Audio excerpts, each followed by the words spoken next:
sin tenerme compasión,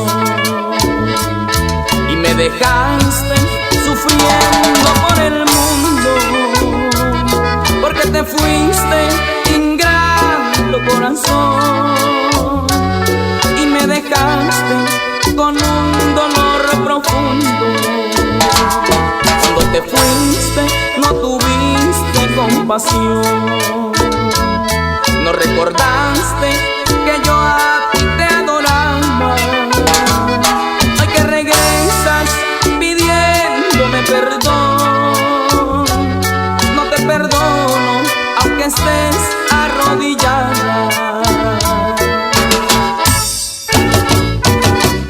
Sé que tienes otro amor y que con él sí van a ser muy felices, pero no creas que si yo no es por cobarde.